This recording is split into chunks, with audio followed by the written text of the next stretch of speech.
nós vamos dar continuidade ao estudo dos critérios para a interpretação do Evangelho. Quarta-feira passada, nós conversamos sobre o critério extrair o espírito da letra e o segundo, situar-se na mensagem para simplificá-la. Hoje nós vamos ver um terceiro critério, que é o esquema de estudo e interpretação do Evangelho.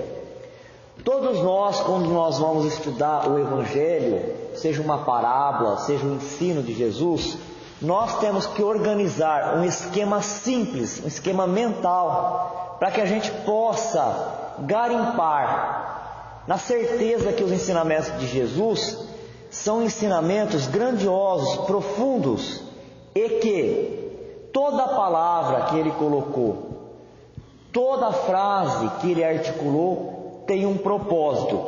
Então a gente vai ver que o ensinamento de Jesus, ele é um ensinamento atemporal. Apesar dele ter falado para aquele povo, o povo hebreu, há tanto tempo atrás, e ter utilizado daquela linguagem, se nós soubermos tirar o ensinamento, extrair a essência do ensinamento, ele poderá, esse ensinamento, servir para todas as épocas, para todas as nações, para todos os espíritos, sejam eles encarnados ou desencarnados.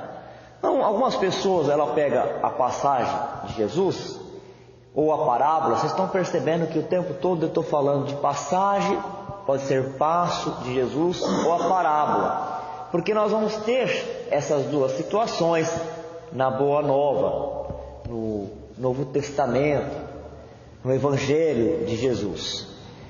Algumas vezes ele contou uma história usando personagens fictícios, usando elementos da cultura, usando instrumentos ou da agricultura ou da pesca para trazer uma moral. E às vezes foi um acontecimento mesmo. Jesus curou o cego, Jesus curou o paralítico, Jesus conversou com a samaritana no poço. Aí não é uma parábola, aí são acontecimentos de Jesus. Então você pode fazer uma interpretação do conjunto, uma interpretação geral, e aí você já vai tirar um ensinamento, mas quando a gente também desce aos detalhes, a gente vai perceber que toda a palavra e todos os versículos, ele também pode trazer um ensinamento que estejamos precisando para aquela ocasião da nossa vida. Então, elaborar um esquema simples é se organizar para estudar, porque ler o Evangelho de Jesus é conversar com o mestre dos mestres, que deixou de uma forma bem simples um conhecimento que poderá salvar qualquer um de nós, se for bem compreendido e se for experimentado, se for praticado, colocado em prática. Esse critério, ele vai ter aqui algumas subdivisões. A primeira subdivisão é o critério histórico e geográfico. Quer dizer que, além de tudo aquilo que nós vimos quarta-feira, que deve ser levado em conta quando nós estamos estudando uma parábola, um ensino de Jesus, também temos que prestar atenção nesse critério, no critério histórico e no critério geográfico. O que é o critério histórico? O critério histórico é o registro, é a apreciação e as explicações dos fatos que foram passados pela humanidade, que foram acontecidos com a humanidade. Então não dá para a gente ignorar. A gente fala, esquece o povo hebreu, esquece aquela paisagem onde Jesus estava. Vamos direto ao assunto. Não dá para fazer isso. Não dá para ignorar. Nós temos que conhecer a história daquele povo para quem Jesus estava falando. Porque embora o ensinamento dele é para toda uma humanidade,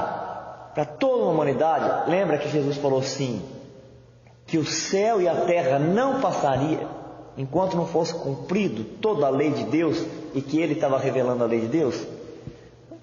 Estava dizendo que o mundo espiritual não iria mudar, e aqui na terra a humanidade e a condição de prova e expiação não ia mudar enquanto nós não estivéssemos reformados, enquanto o nosso espírito não tivesse positivamente mudado para o bem. E que a mensagem que ele trazia era a mensagem da lei de Deus. Quer dizer, que se a gente entender Jesus, a gente entende como é a lei de Deus. Mas se nós entendermos Jesus, entendermos a lei de Deus, isso é garantia da nossa salvação? Não é. Mas também, se nós não compreendermos a lei de Deus, como é que nós vamos seguir essa lei, praticar essa lei? Mesma coisa no trânsito. Se eu não conhecer que aquele lugar, aquele espaço é proibido estacionar, eu estaciono. E aí o guarda chega e eu não vou poder colocar essa desculpa, né? Não vou poder falar assim, mas eu não sabia que aqui não podia estacionar. Aí ele vai dizer, meu amigo, você não tirou a carteira de habilitação? Então você tem que saber ler os sinais. São as placas, os sinais do trânsito. Vamos conhecer a história aqui, em todos os textos que a gente tiver. Não é só no texto religioso, no texto evangélico. Todos nós temos que olhar para o histórico. Quer dizer, o que estava acontecendo com a humanidade ali?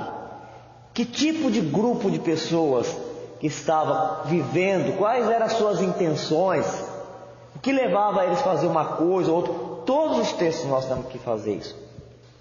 E no nosso caso, o contexto histórico é o contexto do povo hebreu que estava subjugado pelo Império Romano.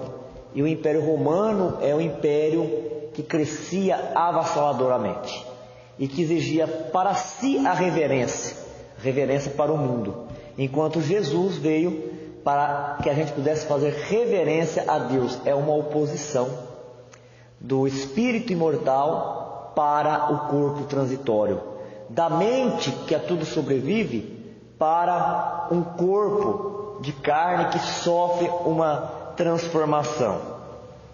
E a questão geográfica, ela também é importante. Já já ele vai dar os exemplos, alguns trechos de algumas parábolas de Jesus, para a gente entender por que é importante conhecer a história daquele povo, daquela nação, os seus costumes, para compreender Jesus. E também vai oferecer exemplos do porquê é importante conhecer a geografia. Geografia é o território, né? Um território ele pode ser plano, um território pode ser com relevo cheio de saliências e depressões, pode ter um lugar mais alto, um lugar mais baixo. Também o aspecto geográfico vai interferir se ali tem água, se não tem, se é uma região árida, seca. E tudo isso tem que ser levado em conta. Lembra que nós falamos quarta-feira que os grupos que são mais afeiçoados a estudar o Evangelho de Jesus, eles levam muito tempo para poder trazer a interpretação de apenas um versículo. Eles organizam uma mesa de estudo, você lembra que eu falei isso? E eles trazem o que tem à disposição deles, dicionário, eles trazem enciclopédia, divide tarefa. Olha, você vai atrás de todos os significados que pode haver para esta palavra, e você, para todos os significados que podia ter essa palavra para aquele povo daquela época. Como que era o templo de Jerusalém?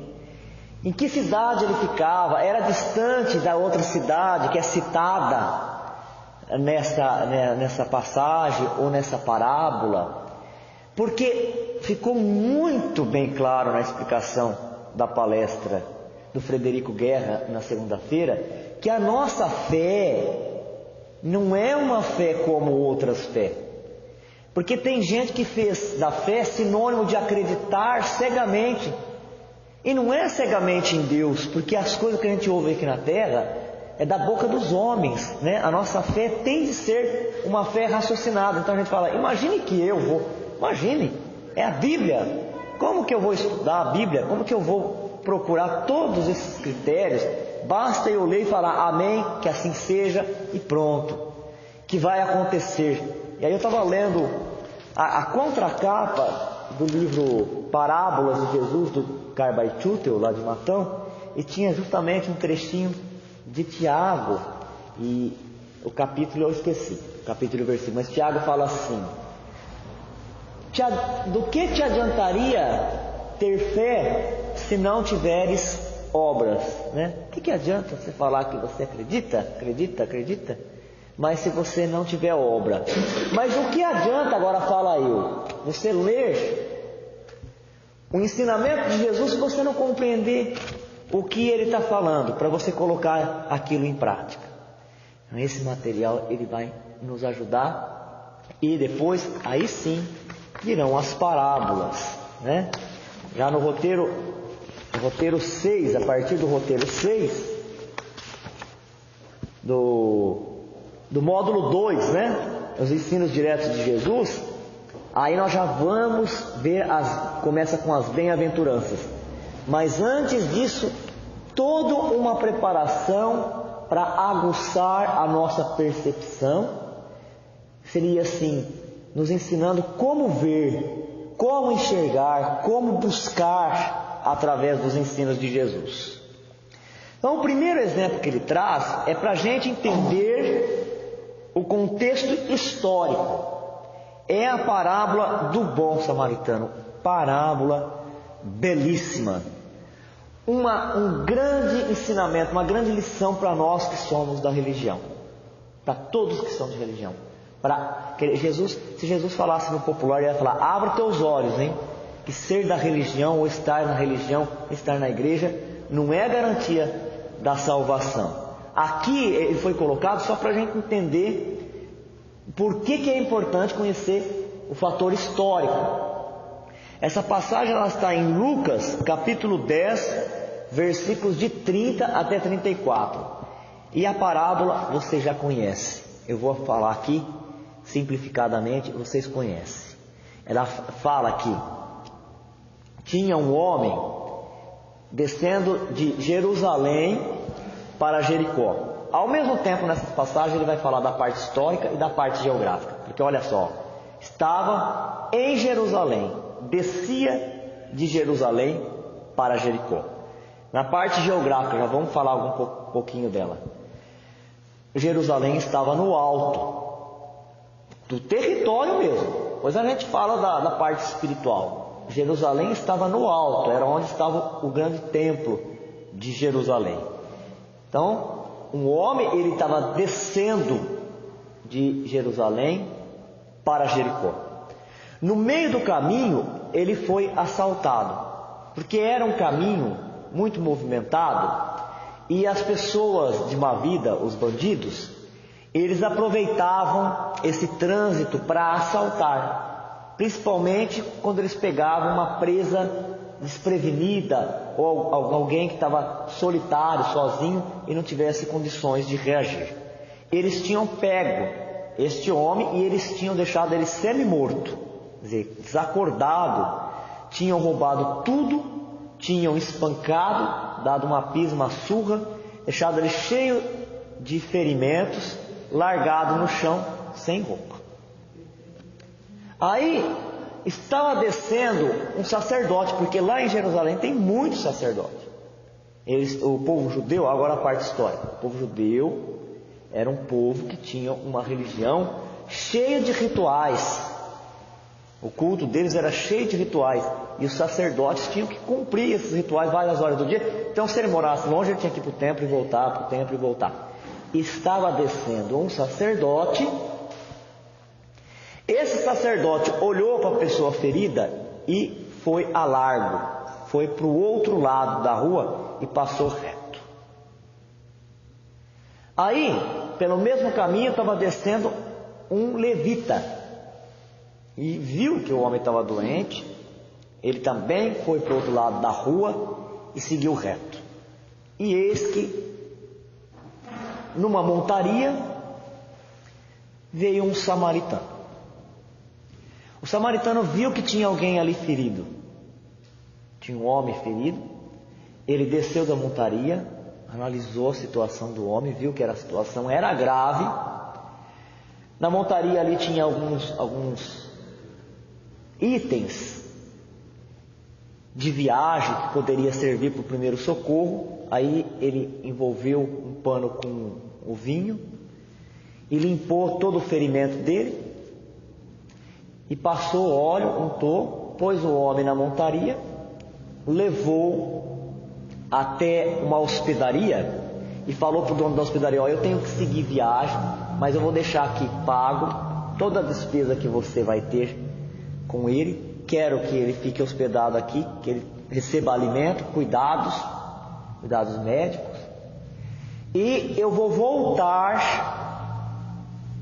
aqui. Tudo que ele precisar você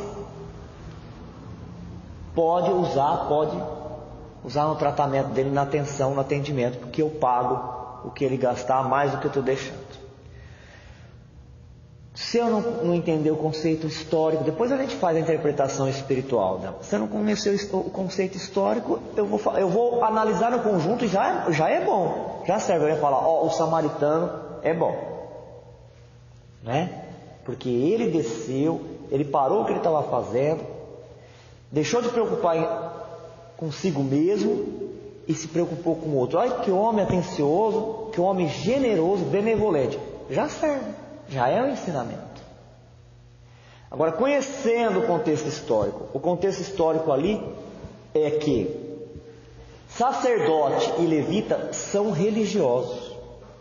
O sacerdote é o que dirigia as práticas religiosas no templo. E o levita, quem está desde o começo desse material, lembra quando nós estudamos as 12 tribos do povo hebreu. Lembra? Começou com o pai Abraão, Isaac e Jacó, as 13 tribos dos filhos de Jacó. 2 delas eram dos filhos do irmão de José, que era irmão de Jacó, que virou vice-rei do Egito. Mas essa conversa é para outro dia.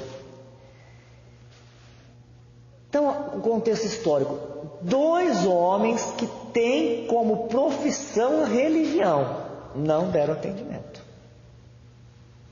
2 homens que têm o conhecimento. Um era o sacerdote que dirigia as práticas religiosas, e o Levi é daquela tribo que, nascendo naquela tribo, uma daquelas 12, quem nascer naquela tribo, o filho mais velho já é recolhido para as coisas do templo.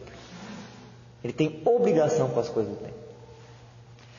Acontece que o sacerdote, agora vamos para a interpretação mais espiritual. O sacerdote, ele olhou aquele homem e falou: ele está muito machucado. Eu fiquei o tempo inteiro lá, dentro do templo. Se eu parar aqui, não vai ser coisa rápida. Eu vou ter que me envolver com o doente. E eu não quero esse envolvimento. Eu quero só chegar no templo, falar, abrir os pergaminhos, falar das escrituras e ir para minha casa, cuidar dos meus parentes, da minha vida. Você vê? E o levita é um judeu, e o judeu não podia tocar em qualquer um, para você ver, nem entrar na casa de qualquer um. Se ele tocasse naquele doente, ele que já tinha feito um monte de ritual, ele ia ter que fazer um monte de ritual de novo para se purificar. Ele também não queria isso. Nossa, sem eu tocar em nada, tem mais de 300 práticas num dia, agora eu toco nele, eu faço as 300 e mais, todas as práticas. Não, eu não quero me envolver também. E ainda no contexto histórico, o samaritano era o rejeitado, porque teve um momento da história que eles estavam, olha o fator histórico, eles estavam todos juntos, eram hebreus, etnia hebreus. Mas por uma questão de desentendimento lá no passado, formaram-se 2 grupos, os samaritanos e os judeus. Os judeus que cultuavam a Deus, o Deus único, em Jerusalém, no templo de Salomão, e o samaritano que também era adorador do Deus único, porque os dois grupos eram monoteístas, mas num outro templo construído no monte, se aqui não me falha a memória, se eu me enganar, depois a gente corrige, no Monte Sião. E o povo judeu não podia ver o povo samaritano. Não podia ver. Eles tinham um preconceito extremo com ele. Não foi à toa que Jesus, porque aqui é parábola, aqui não aconteceu de verdade. Pode ter acontecido com outros personagens, mas aqui Jesus criou uma história colocando elementos, colocando personagens, escolhendo para trazer para a gente um ensinamento. Então ele coloca na condição do misericordioso, do bondoso, o samaritano tão odiado pelos judeus, a ponto de um judeu não poder nem conversar com o samaritano. Eu conhecendo isso, eu não vou ler a parábola de uma maneira diferente. Agora eu vou lê-la diferente. Eu vou ler a parábola assim. Jesus não falou quem que era aquele homem que estava caído. Ele não falou se ele era branco, se ele era negro, se ele era samaritano, se ele era judeu, se ele era rico, se ele era pobre. Não falou nada. E falou que o samaritano, aquele da quem a gente acha que nada poderá haver de bom, ele praticou os ensinamentos. E que para Deus o mais importante não é a gente fazer culto de Deus, porque Deus já tem tudo o que ele precisa. O mais importante é a gente saber qual é a vontade de Deus e colocá-la em prática. Porque na sequência da parábola ele pergunta para os seus discípulos, que são judeus: para vocês, quem é que foi o próximo? Quem que foi o próximo daquele que estava caído? E eles não falam samaritano, porque eles têm uma intolerância tremenda, um preconceito tremendo. Nem o mestre perguntando, eles não falam, foi o samaritano, ora. Eles não falam, eles falam, aquele, pode ler lá, aquele que foi misericordioso, aquele que agiu de misericórdia. E que Jesus fala para eles, então vai vocês também e sejam igual ao samaritano. Esse é o contexto histórico. E nessa passagem que está em Lucas capítulo 10, versículos de 30 e 34, qual seria o aspecto geográfico? Aquele que nós já começamos falando. Jerusalém estava no alto. Quando a gente pensa em espiritualização, a gente pensa em se elevar. Elevar. Ali era elevar-se na paisagem, no relevo, na topografia. Mas nós também, através da prece, através das práticas religiosas, da prática dos ensinos do Evangelho, nós podemos elevar o nosso espírito a um plano de vibração superior. E Jericó, estando mais baixo, era uma cidade cercada por muros muito altos, e ali era efervescente o comércio, as negociações. Era uma cidade próspera em negociação, em comércio, Jericó. Quer dizer que se eu quiser buscar as coisas de Deus, eu tenho que subir, eu tenho que me elevar. Mas quando a gente está preocupado só com as coisas materiais, então eu estou descendo ao plano dos interesses mundanos. Ao plano dos interesses mundanos. O sacerdote e o levita, os dois religiosos, eles saíram de uma condição de elevação que eles conseguiram só com a prece, com os rituais, com a prática, mas na hora que eles descem para o plano da vida, eles não conseguem manter a sintonia. Será que isso acontece conosco também? Cada um de nós devemos responder para a nossa própria consciência. Porque se nós estamos sendo religiosos só na igreja, nós não estamos conseguindo construir essa salvação. No entanto, o samaritano, ele conseguiu no plano material, continuar com a sintonia, porque ele já era bom, era da alma dele, já era uma conquista dele. Ele não admitia passar próximo de alguém que estava precisando e não prestar socorro. Se alguém perguntasse para ele, você fez aquilo lá? Ele ia falar, eu fiz, não é? Porque tem outra maneira? Ele ia estranhar, ele ia falar, porque alguém poderia passar por aquele homem machucado, ferido, sem prestar socorro? É uma conquista da própria alma, da alma daquele que já conquistou. Ele já faz o bem pelo bem, é espontâneo, ele não acha que ele está fazendo uma coisa além do que ele deveria fazer. Você vê como que a gente pode extrair mais e mais coisa dos ensinamentos de Jesus. No próximo critério, é o 3.2, vai falar também da necessidade da gente conhecer cargos, funções e ocupações para melhorar o entendimento. O cargo é uma responsabilidade, é um emprego que alguém recebe.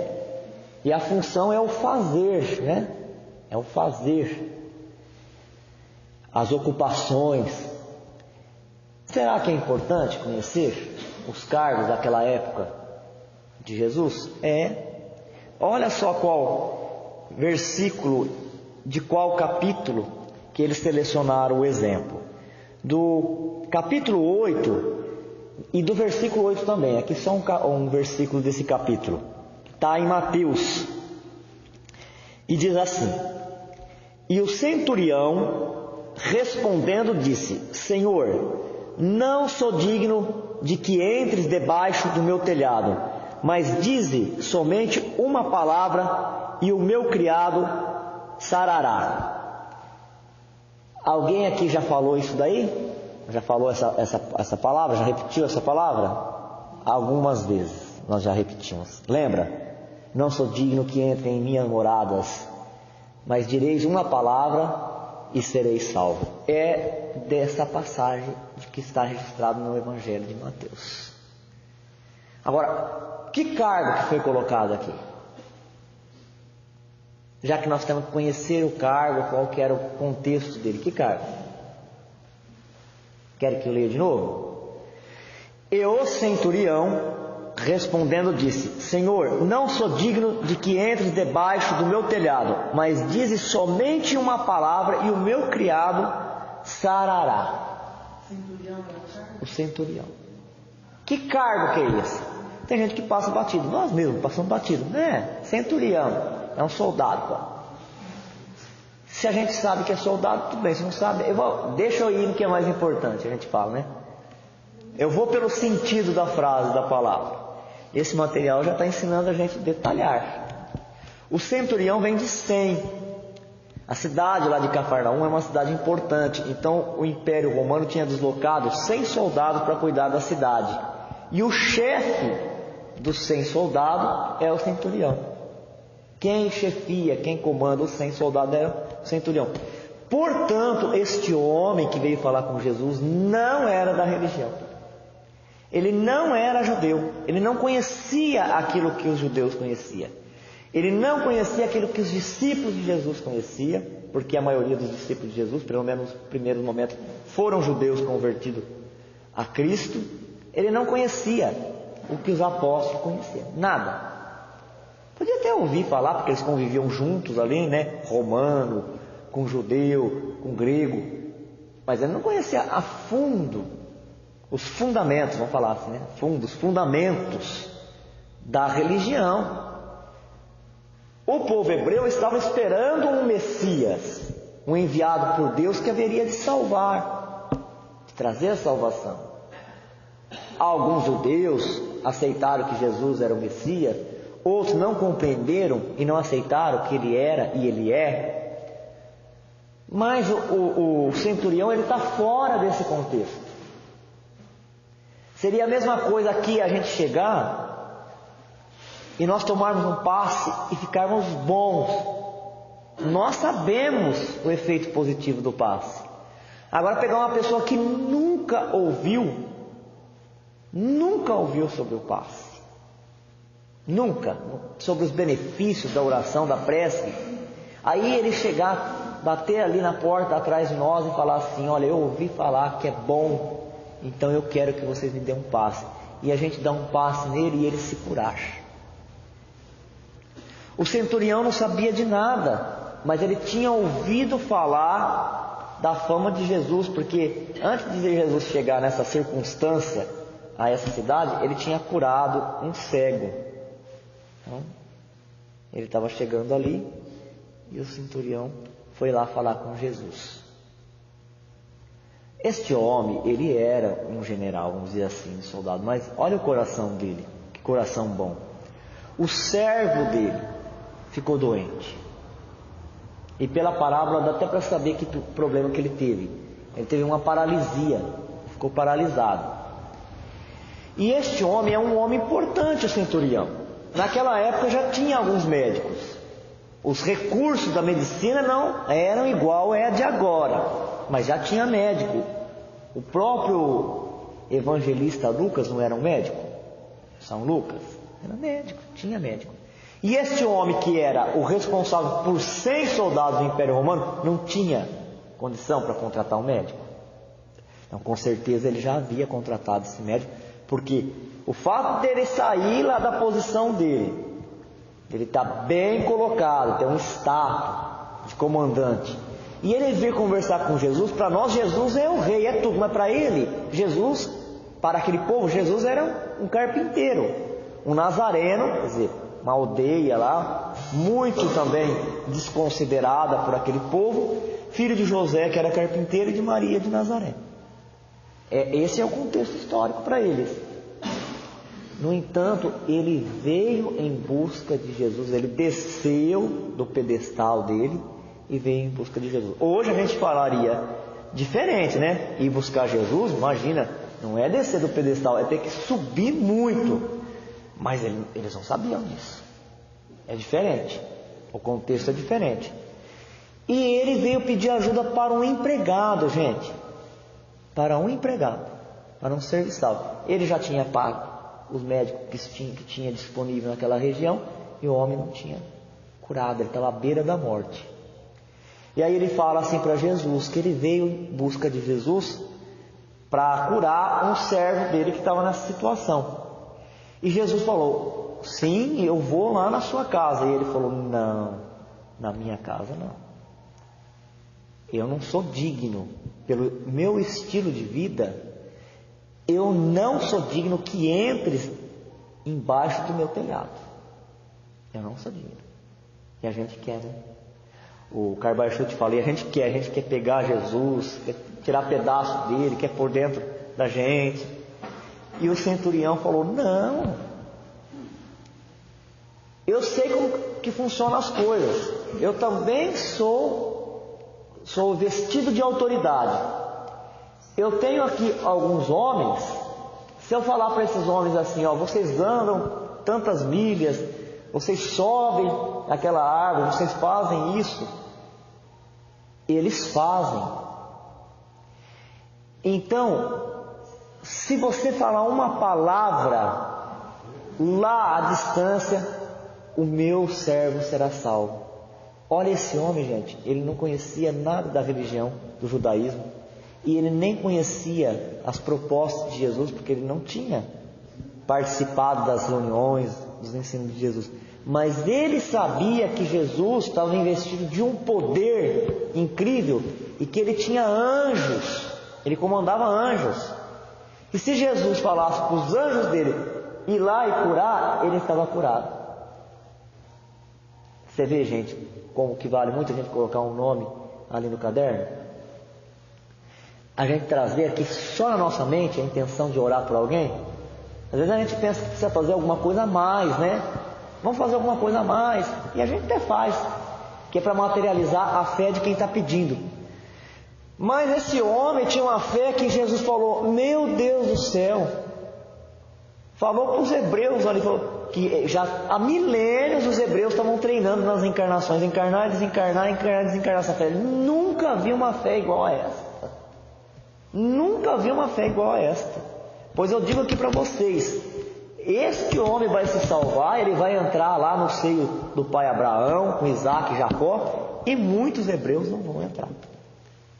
De novo, ataca de frente os religiosos. Porque às vezes a gente pode ficar muitos anos dentro de uma religião e alguém está lá fora praticando, está com sentimento elevado, os pensamentos puros, e ele vai chegar no mundo espiritual numa condição melhor que a nossa, né? Ninguém está falando para abandonar a religião, cada um nasce com um programa, mas está alertando o tempo inteiro. Jesus está nos alertando que é preciso cuidar dos outros e cuidar de si mesmo, cuidar da sua evolução.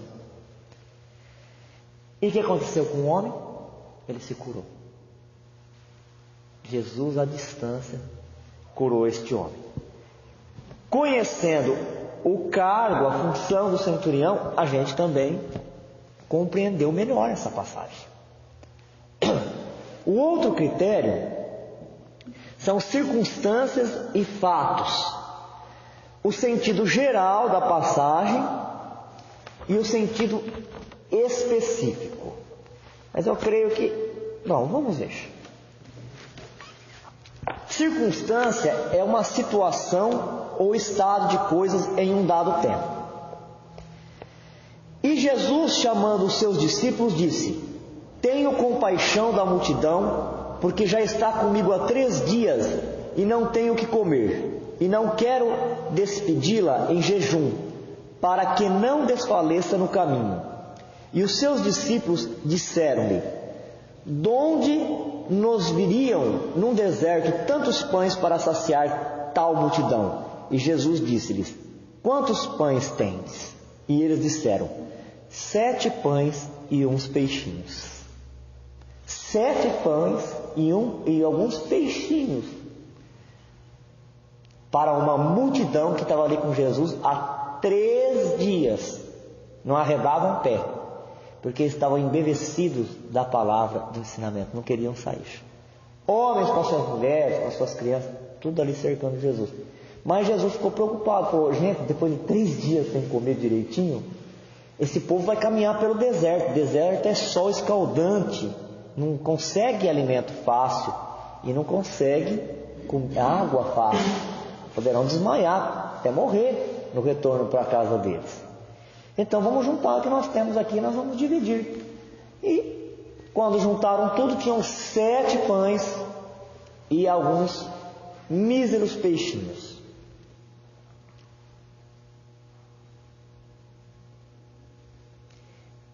Então mandou a multidão que se assentasse no chão. E tomando os 7 pães e os peixes, e dando graças, partiu-os e deu-os aos seus discípulos. E os discípulos deu à multidão.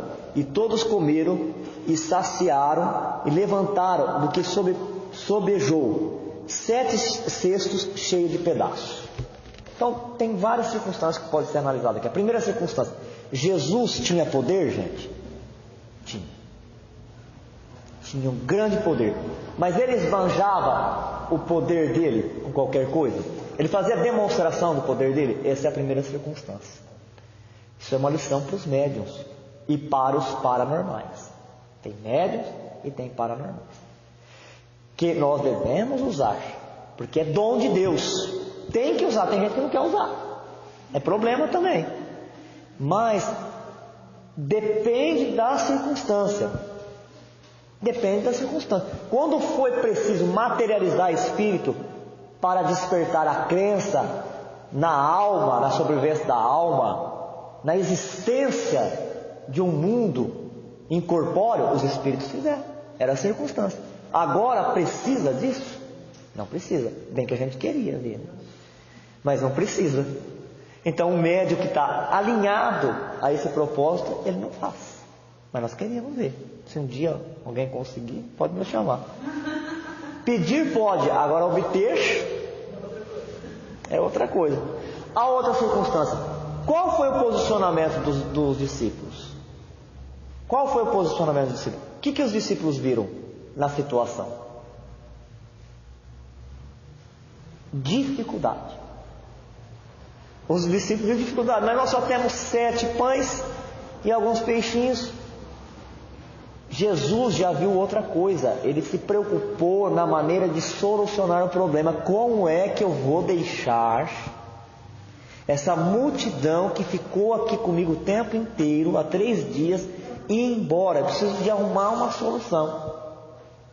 E usou o poder dele para transformar a matéria, porque uma mente igual a Jesus, ela pode mexer com os elementos químicos e formar o pão. O pão é feito de elemento químico. Ele pode reorganizar os átomos, pode reorganizar as moléculas, e se for ser vivo no nosso corpo, pode reorganizar as células.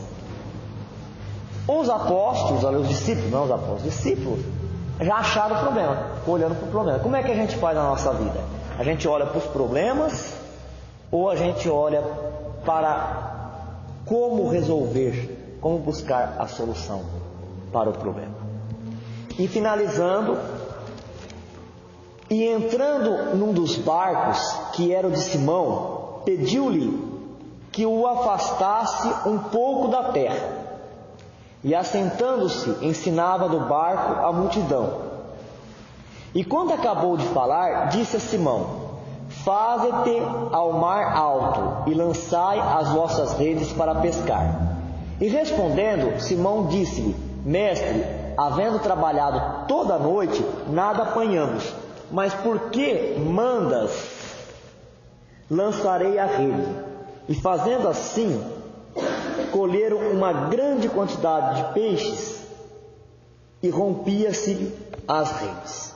Nós falamos que o critério de circunstâncias e fatos era para ver o geral, o conjunto, e também para ver o sentido específico. Então veja, no geral, qual a compreensão que a gente podia tirar daqui? Olha, agora aqui é o apóstolo, né? O apóstolo Pedro, Simão Pedro, ele tinha pescado a noite toda e ele não tinha tido êxito na sua pescaria. Ele estava chegando depois de uma noite de pesca cansativa, com aqueles perigos todos que o mar oferece, e quando ele estava chegando, Jesus entrou no barco, pediu para ele afastar e pegar o mar alto. E ele disse para Jesus: olha, mestre, nós pescamos a noite toda e não conseguimos pegar nenhum peixe, mas porque és tu que me mandas, eu vou. Aí eles foram, Jesus falou: joga a rede para cá, e eles jogaram a rede e tiveram uma pesca maravilhosa, a ponto de forçar a rede, de querer rasgar e precisar de ajuda para carregar todo aquele peixe. No conjunto nós já tiramos o ensinamento, não é? Qual que é o ensinamento geral, que é o que a maioria assimila, pega desse ensinamento? Que nós temos que ser obediente a Jesus, porque Jesus, ele nos guia, ele nos ensina o caminho correto, e se a gente seguir os ensinamentos de Jesus, nós vamos ser bem-sucedidos, vamos obter êxito, vitória. Agora, descendo para os detalhes, aí a gente vai pegando mais informações, né? O barco, na linguagem evangélica, ele representa pessoas. Quando ele coloca, tudo que ele coloca que tem um significado, quando ele coloca que é preciso afastar da terra, afasta da terra, põe, né, o seu barco afastado da praia, é que nós precisamos muitas vezes na nossa vida afastarmos um pouco das questões materiais, das preocupações, e ir para mar alto, o mar alto da vida, quer dizer, sair da comodidade e se lançar para desafios maiores, porque muitas vezes a gente tem medo de ousar e a gente fica vivendo ali aquele círculo fechado, né? Porque a gente já sabe o que vai acontecer, já sabe o que fazer, e nada de ruim vai acontecer, mas também nada de bom. Então ele está chamando a gente para entrar no mar alto da vida, né? Assumir os nossos compromissos da encarnação, com toda a confiança e com toda a fé que a gente tem que ter. E que se a gente não está conseguindo êxito, porque nós estamos lançando a nossa rede para o lado errado, para o lado esquerdo, que é o que fez Pedro. Pescou a noite inteira, mas lançou a sua rede para o lado esquerdo. O lado esquerdo também tem a sua representação. É o lado negativo do orgulho, do egoísmo, da indisciplina. E Jesus falou para ele: lança para o outro lado, o lado direito. Quer dizer, lança a sua rede, organiza os seus recursos, arregimenta a tua inteligência, os teus dons, as tuas capacidades para fazer o bem. E aí você vai conseguir aquilo que você quer. Também fala nessa passagem que ele pescou a noite inteira. Noite representa escuridão, é o trabalho que foi feito no escuro. É o trabalho das nossas encarnações. Nós encarnamos e desencarnamos, encarnamos e desencarnamos, mas não conseguimos pegar o peixe que nós queríamos. Pegamos alguns, mas não o peixe que nós queríamos. Porque nós estávamos trabalhando no escuro. Nós estávamos trabalhando na noite. Nós estávamos trabalhando na ignorância. Encarnava, fazia tudo igual por causa da nossa ignorância. Era amigo dos nossos amigos, adversário dos nossos adversários. Desencarnava do mesmo jeito que entrou, ou mais comprometido com a lei de Deus. E assim ia e voltava, ia e voltava. Agora tem uma luz, e nós nos aproximamos dessa luz, que é o Evangelho. Se nós agora pescarmos com a luz do Evangelho, aí nós seremos os pescadores de almas, como Jesus tornou Pedro, o pescador de peixes, em pescador de valores da alma, valores imortais. O sentido das palavras. Cada palavrinha tem um sentido. Por exemplo, lançar. Lançai as vossas redes para pescar. Sobre a tua palavra lançarei a rede. Jesus aqui, ele indica uma autoridade moral, porque se você pegar a palavra, quando Jesus fala com Pedro, ele fala no imperativo.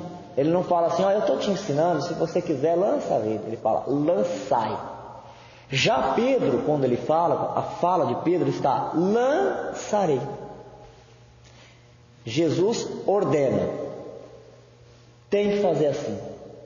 Não ordena para qualquer um, ordena para quem quer acertar. Tem que fazer assim para ser feliz, tem que fazer assim para evoluir. E Pedro: lançarei, quer dizer, vou me esforçando até eu conseguir. Lançar é agir, é movimentar mais além. É preciso que cada um acione tais valores sob a inspiração do Cristo.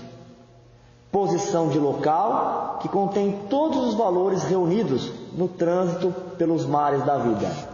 Todas as palavras, gente, todas, redes, peixes, colheram e outras palavras contidas na citação de Lucas são vocábulos igualmente portadoras de muitas ideias, cujo entendimento imprime esforço e renovação.